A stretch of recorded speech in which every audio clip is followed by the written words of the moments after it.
Beyond the buzzer, inside the game, this is SportsIQ with Larry Smith.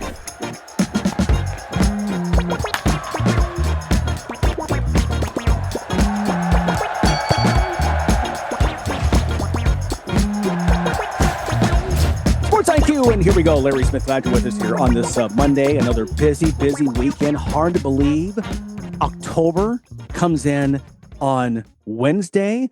The baseball playoffs begin tomorrow. We'll get into that here in just a moment. In fact, coming up here a little bit later in the show, our friend Randy Miller, Yankees beat writer for NJ.com, is going to be joining us.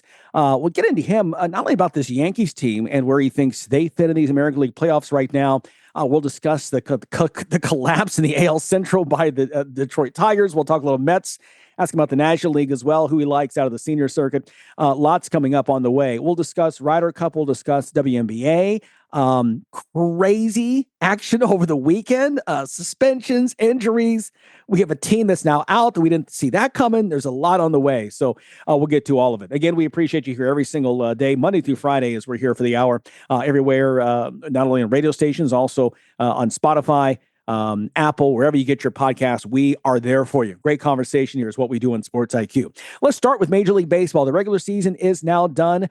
Let's start in the American League, where the Blue Jays win the East, and they will have a home field edge throughout the American League playoffs in this. The Yankees closed the season on the 8-game win streak to tie Toronto, but the Blue Jays won that season series 8-5. And so as a result, New York hosting Boston in the wild card round starting tomorrow at Yankee Stadium, and the winner of that series gets Toronto.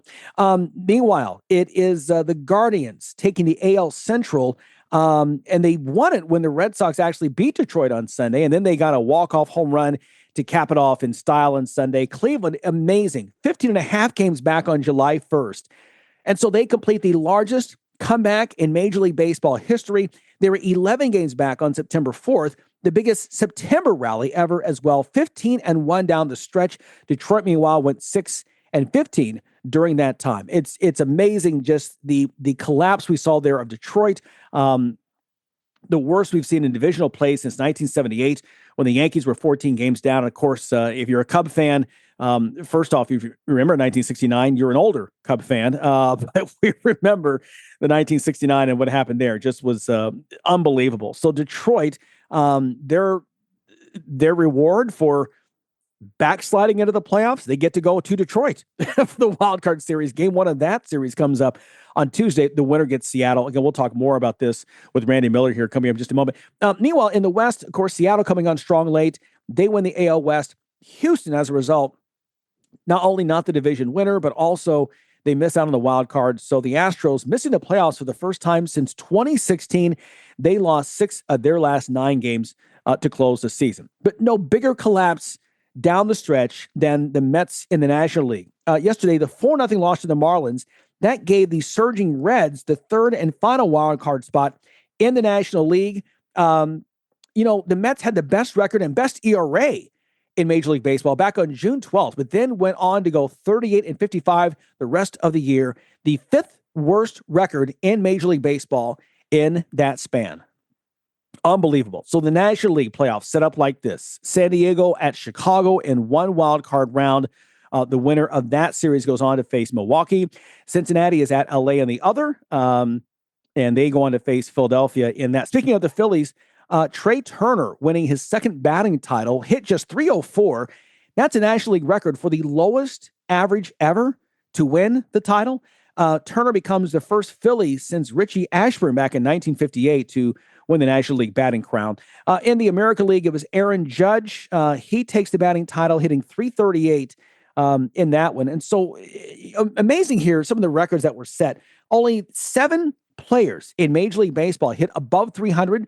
That's the lowest total since 1968. 6 was the record before. Of course, 68 was when they had the high mound, and they lowered it after that. 7 guys went 30 and 30 homers, 30 stolen bases. That's a new record. No hitters in a season for the first time since 2005. And no 20-game winners in consecutive complete seasons.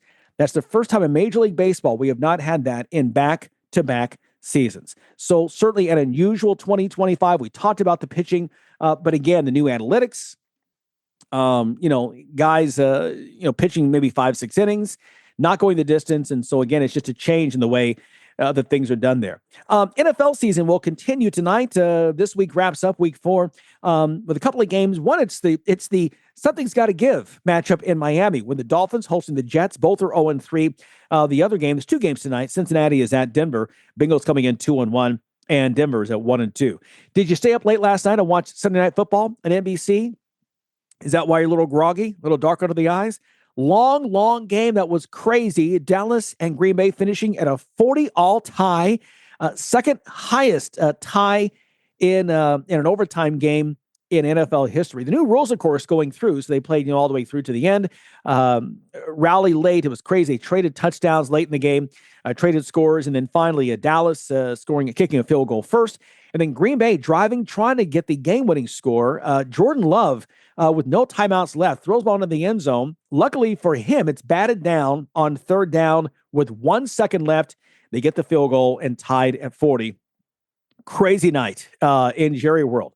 Meanwhile, the Colts lose their first game 27-20 to the Rams, and this is also crazy. So Adonai Mitchell had a 76-yard touchdown catch, but premature celebration, lost the ball right about the 1 foot line. It comes out of his hands. He stuck it out to celebrate before the goal line, bouncing out of bounds. The turnover goes over to the Rams. They go on to get the win.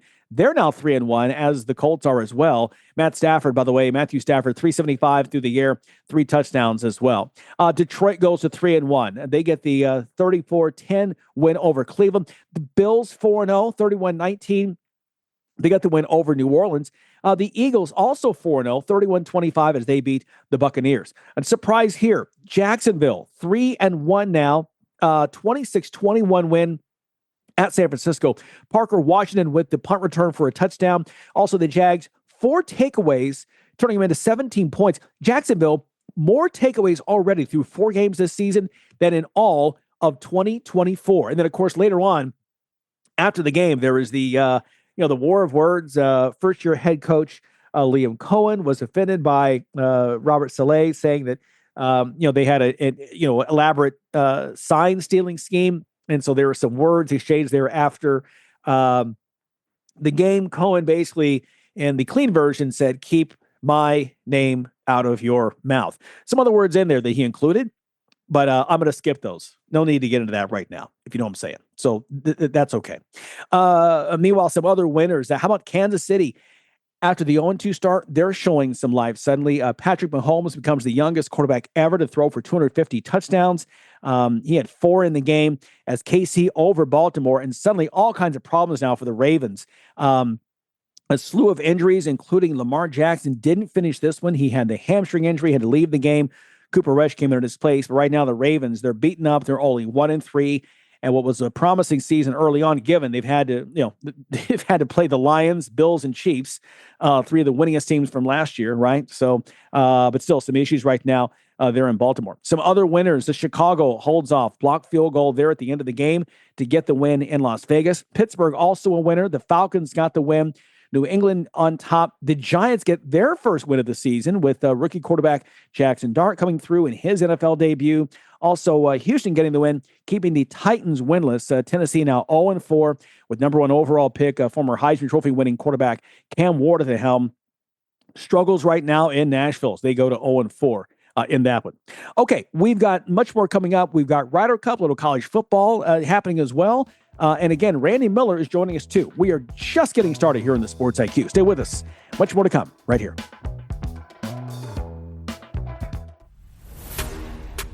Fans of big sports radio and sports spectacular podcasts have a new home on the Chief Sports Network. Find your favorite programs and content all in one place by downloading the Chief Sports app in your mobile device. Created in South Carolina, the Chief Sports Network is the home of an expanding network of live and podcast format programming. It is also the home of one of the leading national college football podcasts, JC and Morgan, hosted by ESPN's Mike Morgan and 24/7 Sports' JC Sherbert. Download the Chief Sports app for free and find all of your favorite programming under one easy umbrella. Thanks to all of our markets for your loyal support of Big Sports Radio and our Sports Spectacular podcast, and we look forward to connecting with you anywhere in the world on the Chief Sports app.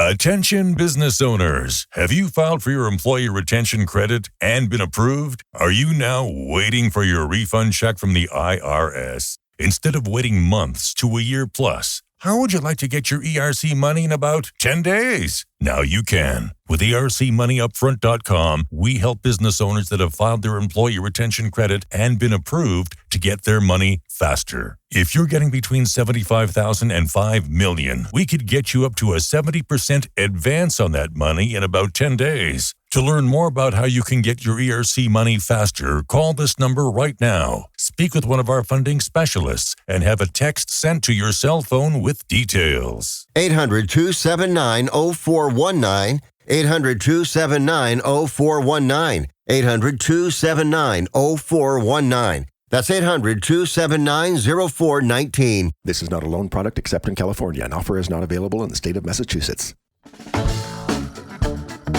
You're listening to Sports IQ with Larry Smith. Ryder Cup play here this weekend is finally done, and the Europeans coming through and holding on to the cup, getting the win 15-13.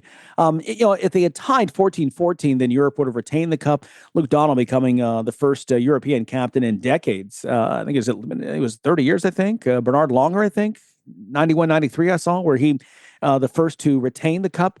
For the Europeans, first captain, back-to-back wins, if you will. For the Americans, boy, what a fantastic comeback on Sunday in singles play. Just was outstanding, getting some great play down the stretch, clutch shots being made, but it wasn't enough in the end. But again, remember that Europe came in like with a 7-shot lead, or 7-point lead, I should say, coming into the final day of play in the singles play. So the Americans coming up strong. They're Bethpage Black. Really disappointed to hear some of the comments being made from players on both sides about the behavior of the American crowd.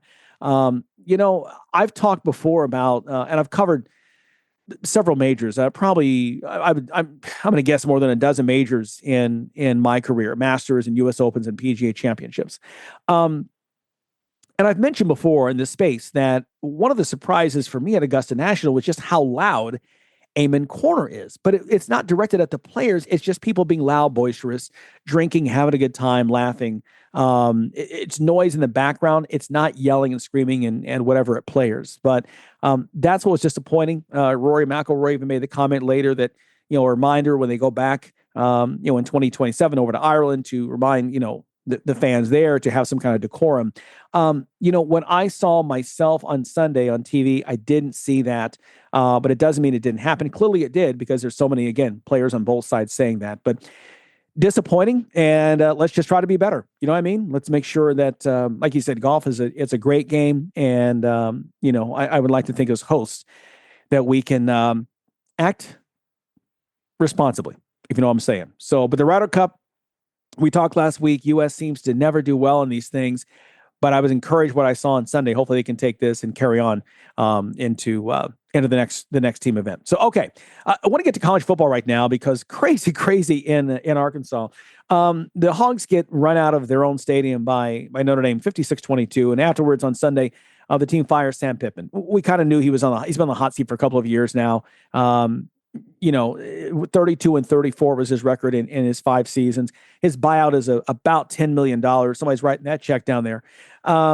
He becomes the 4th Power 4 coach to be fired already this season. Brent Pry out at Virginia Tech. Deshaun Foster is out at UCLA and Oklahoma State last week. Said goodbye to Mike Gundy after 21 seasons. And so he becomes a 4th Power 4 coach to be booted already this season. But in his place in the interim job is Bobby Petrino.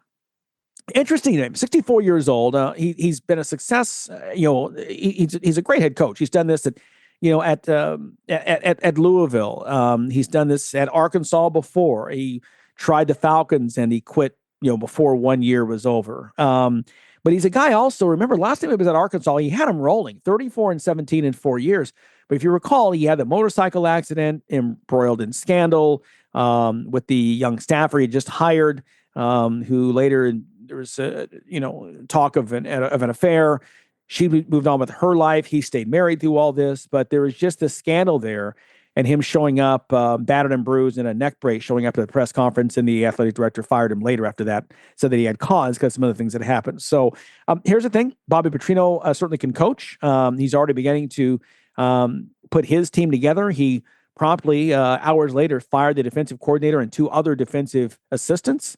And so trying to resurrect this Arkansas team. So he's had other head coaching jobs since all this happened, Arkansas State and Western Kentucky and Missouri State. So now we'll see what he does back here with Arkansas. Interesting to see, but Arkansas, the program just could never quite get in. In fact, it's funny that when you look at what happened with him before, the head coach who replaced him after an interim season was Brett Bielema, who's now having success up in Illinois. We'll talk about that game here in a moment. But I want to stay in the SEC for right now. And the reason why I really love the college football expansion, and I was always a proponent of the divisional play because I felt that, if you win your division, you play everybody in your division. If you can win that, then you can move on and, you're going to play the winner of the other division. But here's the thing. In the SEC, it really kept some of the powers from meeting. Georgia, Alabama, before these last 2 years, they had met only twice in the regular season since 2010. Yes, they met in the SEC championship game, absolutely. But they never met up in the regular season. And so now, they played over in Tuscaloosa last year, played in Athens Saturday night. Alabama coming through with just a fantastic performance to get the win and knock off Georgia, hand them their first loss of the season. By the way, it's the first time that Georgia and Alabama have played in back-to-back meetings since 2007, 2008. It's even worse for Georgia LSU, the other team that's been a power in this. Georgia always plays Auburn. That's the kind of the dedicated rivalry from the West that they would always play that game every year, but they never play LSU. They've played LSU only twice since 2010. 2013 in Athens, 2018 down in Baton Rouge. And so now they say with this new schedule format, they'll play teams more often. And I think that's good for college football. It's good for fans. To me, it's good for the SEC. That's a power matchup that we should see more than once every, 6-7 years, right? But we're going to actually get that, I guess, coming up here pretty soon. We'll start to see those 2 teams play each other, we believe. But it's, anyway, to me, here's the thing. And I'm not trying to bust on the SEC, but to me, you should play all the teams. If you're going to be representative of your conference, you should play all the teams within a reasonable schedule. Now, given if you have 16-team conferences, then you can't play everybody all the time, but you should play them at least every 3 years. That has not been happening, and it sounds like, again, what they're doing in the meeting they had a couple of weeks ago, looking at future schedules and what the commissioner, Sankey, has talked about, that's going to be happening. And I think that's a good thing. It should happen. You should not, Georgia and LSU should be playing each other. Anyway, that's my story on that. So that's there. Crazy Saturday in college football as the number 3, 4, and 5 teams all lost. Couple that with the Friday night overtime shocker of number 8 Florida State losing to Virginia 46-38. And so you had 4 teams out of the top 8 who all lost. Penn State going to overtime at home. Oregon getting the win. What a signature victory for the Big Ten champs from a year ago and a rematch of last year's Big Ten championship game in Indianapolis. Oregon comes out again on top. And again, we talked about last week with Zach Neal, the expert, the insider for Oregon. Only 4 starters returning from last year. And yet Dan Lanning, whatever he's doing, again, you have to say he hasn't won a national title yet. But boy, just year in, year out, he takes this program. And I know they have resources. I get that. But others do too. And they find a way to win no matter who is around. So Penn State, number 3, going down. LSU going on the road at Ole Miss. And they fall short, 24-19. And then, of course, Georgia falling at home, 24-21. A thrilling game there between the hedges as well. So that sets up this week in terms of some of the rankings and how some shakeups happened as we thought that they would in the AP poll. Ohio State went out and got the win at Washington. They stay number 1. Oregon moves up to number 2. Miami now number 3. Ole Miss 4. Oklahoma is 5. And then Texas A&M 6. So you have a run there with 3 SEC teams at 4, 5, and 6. Penn State at 7 gives the Big Ten 3 teams in the top 7. Indiana is at 8. That's 4 Big Ten in the top 8. Texas at 9. Alabama then is at 10. Georgia falling all the way down to number 12.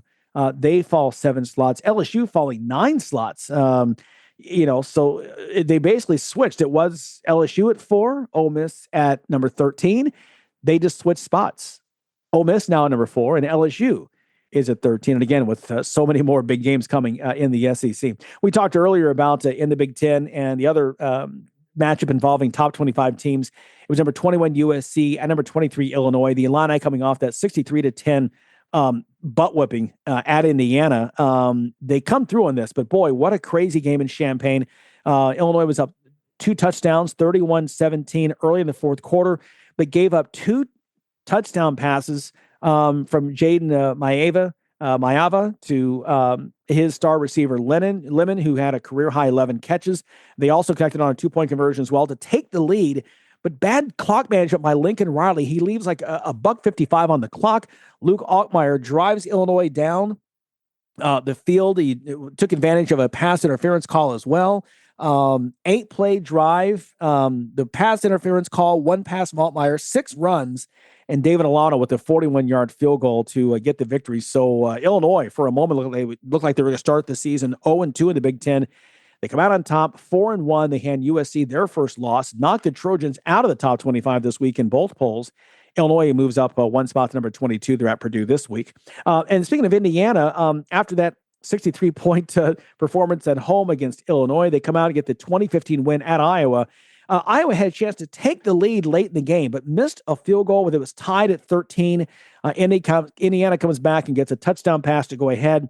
They give up a safety to end the game for the final score of 2015. But the Hoosiers now, second year in a row, they start 5-0. Impressive for them. So it's just exciting times right now in college football, like we've talked about.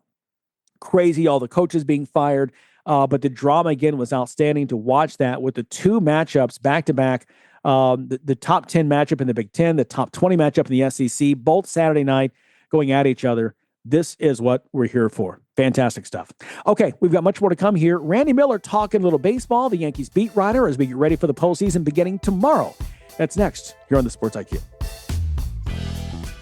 Life can be full of risks. One thing you shouldn't take a risk with ever is your family's health insurance. If you're self-employed or you now need affordable health insurance, you need to make this free call right now and see how the Health Insurance Helpline can help you get it. We specialize in helping the self-employed and people just like you that need affordable health insurance to get it. We have short and long-term health insurance plans, and some even cover dental, vision, and prescription drugs. Don't take a risk with your family's health insurance. It's not worth it. If you're self-employed or now need affordable health insurance, call right now and learn for free how to get it. Listen, affordable health insurance plans for everyone just like you are a free phone call away. So give us a shout right now. 800-373-8414.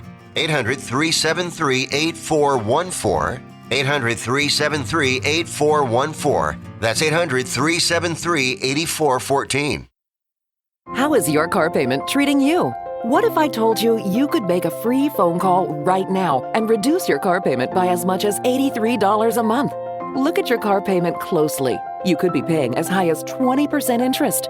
Rate Genius can help you reduce your car payments by reducing your interest rate to as low as 2.48% APR. We can refinance most existing car loans or leased cars, new or used, and save you money every month. Put more money back in your pocket.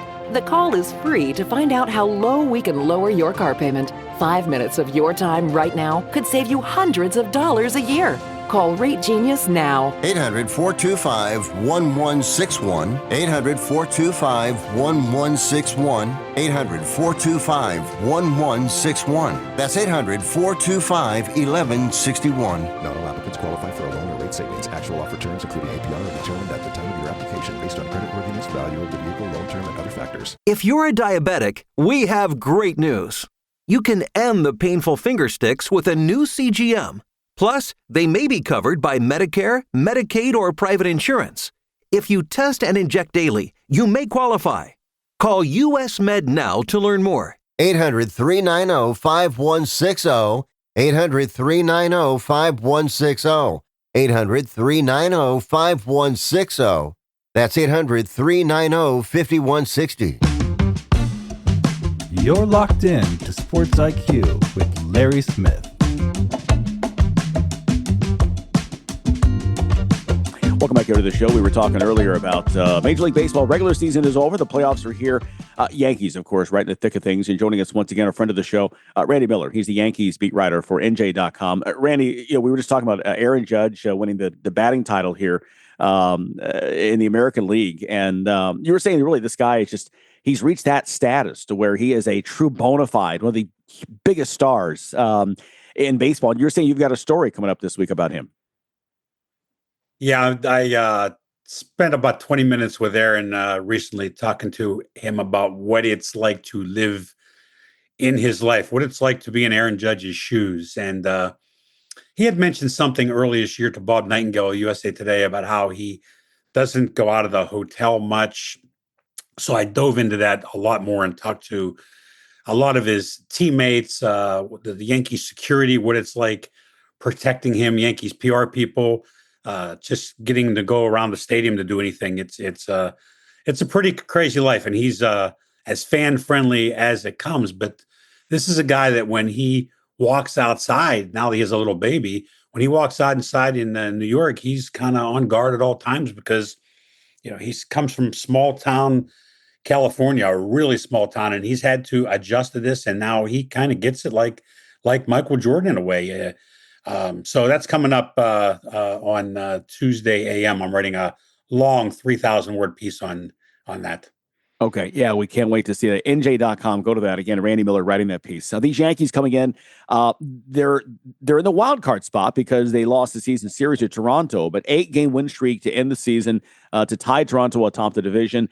They're as dangerous a team right now. There is no super team, I think you'd agree, in baseball because there's just great parity right now. But, there are two teams playing very, very well here at the end, and one's the Yankees.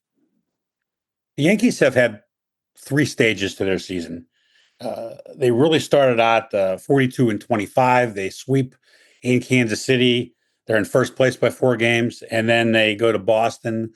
They get swept, and it starts to stretch for almost 2 months that they're playing under 500 baseball.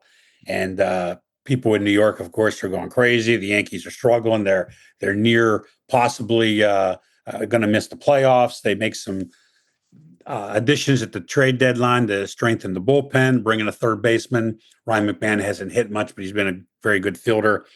They bring in Cabrera to be a utility guy who's really helped them. And then they play better down the stretch. And it's really more beyond the 8 games that they won. They're 34-14 in their last 48. That's the best in Major League Baseball. Wow. And as you said, there's no super team in the AL right now. And I think the Yankees are the team to beat in the AL. And I'm not just saying that because I'm a Yankee beat writer. I'm a native Pittsburgher. I didn't grow up a Yankee fan. I'm looking at it objectively. And I look at their rotation right now. And a wild card here is the rookie, Cam Schlittler, who's been sensational. They called him up, I think, in July. He's had 14 starts. I think half of them 0 to 1 run, 10 of them 2 runs or less. The Red Sox haven't faced him. If it goes to a game 3, I think Schlittler is going to get the start. They'll go with Max Fried game 1, Carlos Rodon game 2, 2 lefties. Now, the 2 lefties against the Red Sox are very good against left-handed pitching.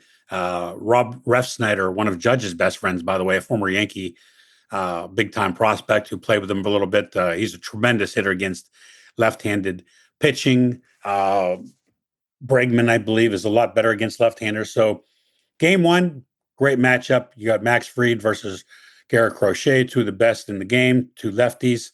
I think that'll be a coin flip game, but I like the Yankees in this series because of their depth. And I think the Red Sox, while I appreciate what they've done this year, to me, the reason they made the playoffs is 2 months of Roman Anthony. They called this kid up who was the best rookie outside of Kurtz in Oakland and Wilson in the majors. And you look at the Red Sox record for those 2 months, and with him and without him for this year. And I know he got hurt. He's missed the playoffs.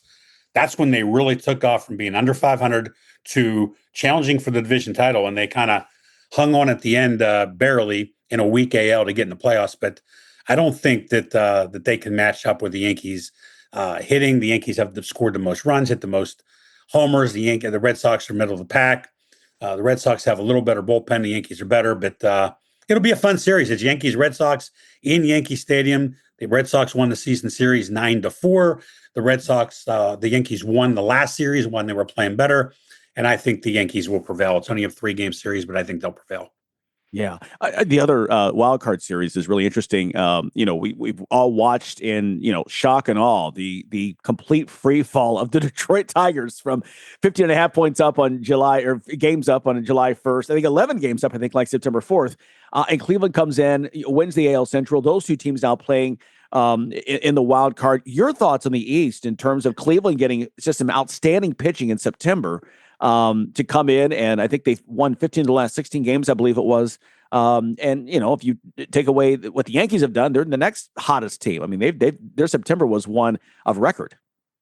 What's amazing with Cleveland is they kind of remind me of Milwaukee, kind of a smaller market team that just amazes you. And I gave a lot of the credit for the Guardians for a few years when Terry Francona was there, but they switched managers and they're still winning. And this run this year came completely unexpectedly. They lose their closer, who's kicked off the team maybe forever because of a gambling probe. They lose a starting pitcher. They're trading guys away. They give up on the season. And when you look at that lineup, they have Steven Kwan and Jose Ramirez, and nobody else scares you.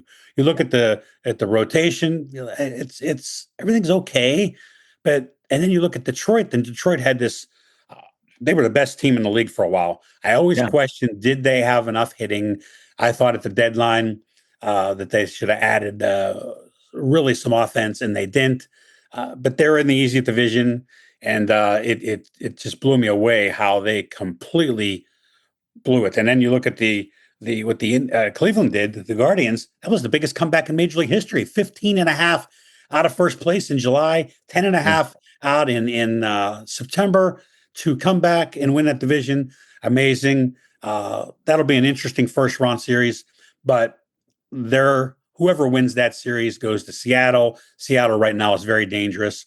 They're going to have home field in the best of 5 division round. So I think it'll come down to Seattle. The Yankees will go to Toronto. And you look, the Yankees have had trouble with only 2 teams this year, Toronto and Boston. They're 4-9 against Boston. I think 5-8 against Toronto, and everybody else, they're like 30 games over 500. So can the Yankees win those 2 rounds and get to a Seattle ALCS? I'm not sure they can win in Toronto, but they got to beat Boston first. Yeah. Funny that how just the way that the bracket falls, that it's like battle the AL East first, and then the survivor will move on to the ALCS. So which is kind of funny. You mentioned Seattle. They also had a strong September and knocked out Houston, the Astros, first time since 2016 that they're not in the playoffs. They got to be scratching their heads down there. They had this division and they let it slip away here in the final weeks. They did, and Houston isn't the same team. They've had some injuries. I just think that they're not as strong as their past teams. I'm not crazy. Look, nobody in the American League is great this year. I keep saying the Yankees, I tell people, are the least of the flawed teams. The National League by far has the superpowers this year. Who knows what happens when you get to the World Series? I remember, I think it was 1990 when the A's were amazing with McGuire and Canseco in their prime, and the Reds go in and sweep them. We've seen that stuff happen in the past, but I look at what Houston, I thought their manager, Joe Espada, who was with me in New York my first couple of years under Girardi, he's done a tremendous job there. And they lost Bregman this year. They've kind of retooled. They traded Cal Tucker, and they still took it down near the end. But it comes down to they lose Hader. They lose their biggest bat. And I just think that they didn't have enough. So Seattle, to me, with their starting pitching, and look what the catcher did. Raleigh had an amazing season. It's going to be interesting to see today. I have an AL Rookie of the Year vote, and we're not allowed to say who we vote. But to me, it was an easy first round choice. But also by Monday, the MVP votes have to be in, and it'll be interesting to see how that plays up with Aaron Judge and Cal Raleigh. And If I had a vote, I would have voted Judge 1 and Raleigh 2. No disrespect to Raleigh. He's a catcher. He hit 60 home runs, but Judge hit about 80 points higher, hit 330 in a year. The league average was about 235 or so. So he hit 80 points higher and hits over 50 homers, over 100 ribbies, and had the highest OPS. And to me, it's one of the greatest seasons of all time. And I know people in Seattle will be furious if Raleigh does not win. And I get it that the Mariners hadn't won a division title since, what was it, 2001. But hey, Judge missed 10 games and still had this amazing season. And he's a tremendous outfielder too. I know that last month or so he hasn't been able to throw much because of the elbow issue, but the guy has been worthy of several Gold Gloves. I hope he gets one this year. Yeah. You mentioned the hitting. You're right. The 331 in a year when in the National League they had the lowest average for a batting champ ever. With Trey Turner, we mentioned earlier, hitting only 304. Of course, the record is 301 with the Yaz back in '68 with the Red Sox. But with the high mound. I'm sorry, with the high, exactly. And that's the thing. You go back. What happened in '68? They had the high mound. They dropped. You know what's happening now? It's all analytics. Swing for the fences, baby. Yeah, that's what they want to do. Back in 1968, you didn't have shortstop striking out 140 times.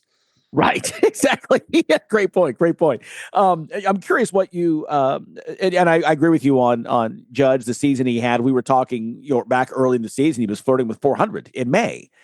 We knew that wouldn't last, but again, that's the kind of season he had. Certainly, tremendous at that. I want to get your thoughts. I know you don't cover the National League quite as closely, but you're a baseball guy. Who's your team you think will come out of the National League? Well, the Dodgers are very dangerous because of the top of their lineup with Ohtani and Freeman and Mookie, and then their pitching. What are they going to do with Ohtani in the playoffs? They're very deep with Snell and Glasnow. The Phillies are very dangerous also, and I thought the Phillies would be in trouble when they lost Zach Wheeler for the season. He's their ace, but that's a very deep, well-rounded team, and they have a lot of pitching. Milwaukee, you can't write Milwaukee off. They just play together, play winning baseball. Hats off to that organization because every year they seem to win the division. They don't do much in the playoffs. Maybe this is their year. Maybe everyone's underestimating them. I still think it comes down to the Dodgers and the Phillies. That'll be a war when they meet up. Yeah, no question. And while you're in New York, get you as well. You're in New York. They're covering New York teams. The Mets and their collapse, fifth worst record in baseball in the final 3.5 months here. What are your thoughts on them missing and swinging and missing so badly here in the end of the season? Yeah, and with the highest payroll in the majors. Boy, they spent big for Soto. And then they bring back Alonso, and they didn't really address pitching. They bring in Clay Holmes, a former Yankee closer, to be a starter. He did a good job, but they don't have enough starting pitching. They don't have enough bullpen, and ultimately it killed them. And look, I greatly appreciate what Juan Soto did with the Yankees, what he's done, but I don't think of Soto as a great leader. And my feeling is, if you flip-flop Judge and Soto and you put Judge on that Mets team, the Judge is going to find a way to get the best out of his teammates, and they're going to squeeze their way into the playoffs. It's very embarrassing they should be very embarrassed that they lost look, they didn't win. What the Reds get in with, 83 wins? I mean, give Terry Francona credit. He takes a very mediocre Reds team his first year and gets that team in the postseason, but they have no reason being there over the Mets because the Mets have way more talent and they blew it. And I question David Stearns, the general manager, on decisions he made. It's different than the way you build a team in Milwaukee and the way you build it in New York. And I think he needs to change his philosophies. Try to win with pitching because you're in the big bad NL East. That's not the same as the NL Central. Yeah, you're exactly right. A lot of soul searching, I think, going on right now at Citi Field today, and and for the weeks ahead as we get into the winter. Randy, listen, we know you are super busy because your team is still active again. Yankees hosting the Red Sox. Game 1 is tomorrow. Man, we appreciate your time as always. Can't wait to read the piece on Aaron Judge and all your fine work as well. Thanks again for your time today. Thanks for having me. All right, buddy. Appreciate it. Randy Miller, once again, he's the Yankees beat writer for NJ.com. Great piece on Aaron Judge coming out tomorrow. And again, he does just tremendous work. One of our favorite guys to talk about baseball, especially. He's busy now, but we get him with all the great stories at other times when he's not quite as busy. So again, we appreciate Randy's time. Sports IQ continues. We've got more to come. WNBA and a crazy, crazy finals coming up for the ladies. We'll talk about that coming up next. Packages start at $29.99 a month with signed agreement. Restrictions apply. Speak to a representative for complete offer details. See Vivint.com for license details. Terms and conditions apply. Homeowners, if you're looking for the best in home security and smart home technology at a price you can actually afford, we have great news. Now you can get Vivint's award-winning home security systems starting at about $1 a day. U.S. News and World Report has recognized Vivint as the best professionally installed home security system of 2022. And right now, you can get Vivint's home security technology for about $1 a day. Plus, get free professional installation from a licensed technician. Protect your home and loved ones for as low as $1 a day. Call right now for your free home security consultation. 800-613-8053. 800-613-8053. 800-613-8053. That's 800-613-8053. How would you like to get high-speed internet for your home for less than $2 a day? That's right. For about $50 a month, you'll get lightning fast internet. Are you paying less than $50 a month right now for your internet? Then call Whole Home Connect right now for blazing fast internet at $50 a month with no price increases, no hidden fees, no contracts, no upfront costs, no equipment fees. It's a great deal. And guess what? You can try it for 15 days. If you don't like it, you get your money back. But you're gonna love it, and you're gonna love the price. Internet for your home for $50 a month. That's less than $2 a day. Plus, no contracts, no upfront costs, no equipment fees, and our 15-day guarantee. Call now. 800-215-0341. 800-215-0341. 800-215-0341. That's 800-215-0341. Everything is expensive right now. Gas, food, you name it. You're spending more, you are making the same or less money. So, what do? You rack up credit card debt. That's what you do. It's not your fault. It's the economy. And guess what? If you rack up too much credit card debt like some of us, you can't pay your bills. Then the credit card companies, as nice as they are, start hounding you for money. Then you start your downward spiral. A smart thing for you to do is to call the Zero Debt. They can help you consolidate all your credit card bills into one affordable payment. Millions of people have done it. It works to make you debt-free.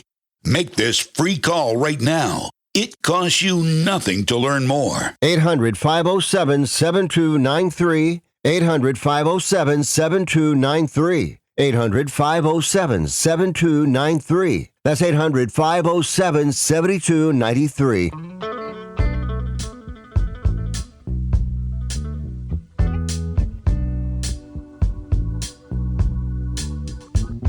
Welcome back here to Sports IQ. Once again, we've got some new viewers, or new listeners, new viewers. I'm used to my TV background. New listeners coming in. Lincoln, Nebraska. We've got Elgin, Illinois coming up here later on this week. Chicagoland in the house. We appreciate that as always.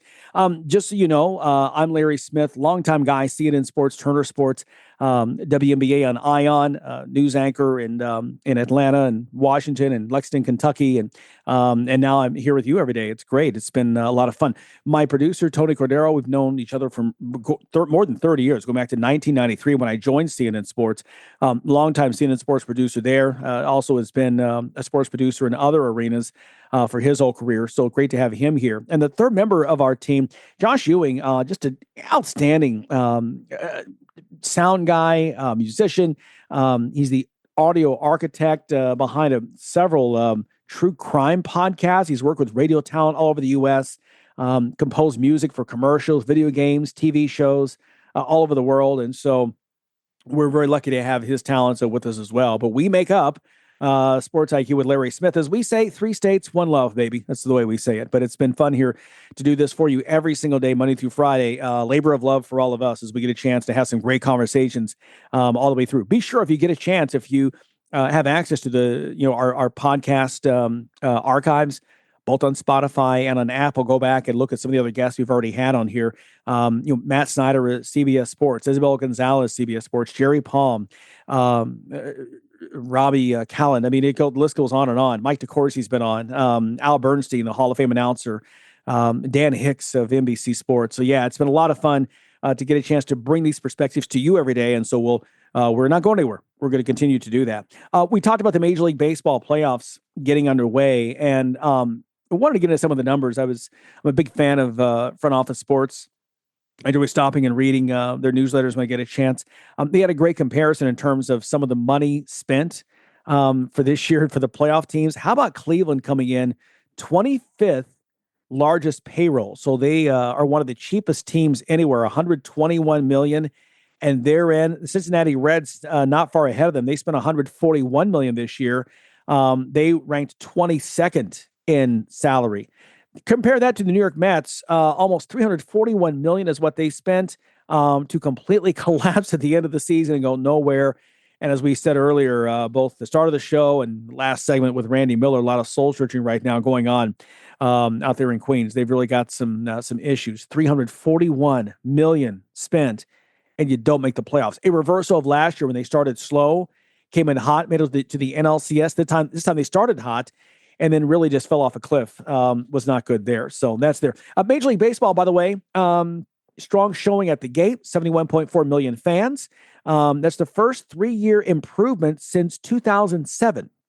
And that's even though the A's were playing in a minor league park in Sacramento while they await their new digs in Las Vegas to be built and their lease ending in Oakland. They only exceeded 10,000 in attendance twice here in this last month. And so again, even despite that, they still showed some growth. So that's some positive signs there for Major League Baseball. Super Bowl news, Bad Bunny will be the halftime entertainment, the Puerto Rican performer who is just huge with the Latin community. He's got a huge following all over the world. And so he follows up last year with Kendrick Lamar, who gave his performance. That was a bit controversial, very creative. And so we will see that. Bad Bunny getting that. And again, going back to the NFL sticking with the solo artist. This goes all the way back really to the 2004 Nipplegate with Janet Jackson and Justin Timberlake in Houston. I have told you before, I was there for that. I saw it live. Crazy scene. To this day, I can't believe I saw that. But anyway, they've gone back. They've had some ensembles in a few years here and there, but they keep the guests separate for the most part. They haven't had them together as they did with Jackson and Timberlake. But again, this year it's Bad Bunny. Little NFL news as well. The Pittsburgh Steelers getting the win in Dublin over Minnesota on Sunday morning. They are staying in Europe. So it's like a little European vacation for them. They get the win in Dublin, and they'll now go to London where they will play the Cleveland Browns this coming Sunday. Now, there is a connection there with the Steelers and Ireland, the family Dan Rooney, the Rooney family that's owned the Steelers since day one. They come from Ireland. There's some connections. They actually were involved with renovations of the stadium where they played in Dublin. So there's a connection there. Will there be a future connection? No one's really sure. We will see what happens there. Again, 2 more NFL games tonight, Jets and Dolphins and Bengals and the Broncos. Meanwhile, WNBA, we've not talked about here in a couple of days because, one, we were off on the weekends, of course, but big action over the weekend. Number 1 in the Indiana-Las Vegas series. The Fever get the win on Sunday at home. Kelsey Mitchell, 25 points. Aaliyah Boston, 24 points, 14 rebounds. And so they force a Game 5 in Las Vegas tomorrow night. Now, Las Vegas, remember, came in the 16-game win streak to end the regular season, second longest streak in WNBA history. Got the win in their opener, and they really had to battle in this series. Indiana came on and really smacked the Aces with a decisive win in Game 1. Vegas then won Game 2 at home, Game 3 at Indiana Friday, but they lose on Sunday to the Fever, and so now they go again back home for Game 5 tomorrow. But Indiana now this year in these playoffs, they are 3-0 in elimination games. So here's a team that thought they might challenge for a title with Caitlin Clark, with Sophie Cunningham, and yet those are 2 of the I think it's up to like 6 players now that suffered season-ending injuries at some point this season. Sydney Colson brought in to be a veteran presence off the bench. She's out. Ari McDonald came in to replace her. She's out. Again, Cunningham's out. It has just been they are the walking hospital, but they are still alive now. Game 5 tomorrow night. In the other series, this was crazy. So in Minnesota, the top seed set a franchise record for wins in a season during the regular season. They were the dominant team all through the year. Got past Golden State easily in round 1 and really had trouble with Phoenix in round 2. They're down 2-1. They lose Friday night in Phoenix. Their coach, Cheryl Reeve, 4-time WNBA winning championship winning coach, gets ejected late in the game arguing calls, and she's so vehement in her arguing and whatever with the referee that the league suspended her for game 4. And also the star player and MVP runner-up Nafisa Collier was out for that game as well because of injury. And the Lynx lost to the Mercury in game 4, 86-81. And so the Mercury win that series 3-1, and they move on, eliminating Minnesota. Kayla McBride in the presser was just saying really just how much this hurt to be so close back-to-back years. Last year, of course, they lose game 5 in the finals in overtime in the final seconds on a shot by Breanna Stewart by New York. And yet again, Minnesota cruising through the entire season. They were so good, and they're done. Their season is done. So it'll be Phoenix awaiting the winner of tomorrow night, Indiana, Las Vegas. If Vegas wins, they'll have home court edge. If Indiana gets the win, then the series will begin instead in Phoenix. Crazy things. Okay, that does it for us here. We appreciate our guest, Randy Miller, stopping by. I appreciate you as well. So much to cover today coming off a weekend, but we got it done, and we'll do it again tomorrow. Enjoy this Monday, and we'll see you tomorrow on Tuesday here on the Sports IQ. Thanks for listening to Sports IQ with Larry Smith, Monday through Friday. Continue the conversation at Sports IQ LS. We'll see you next time.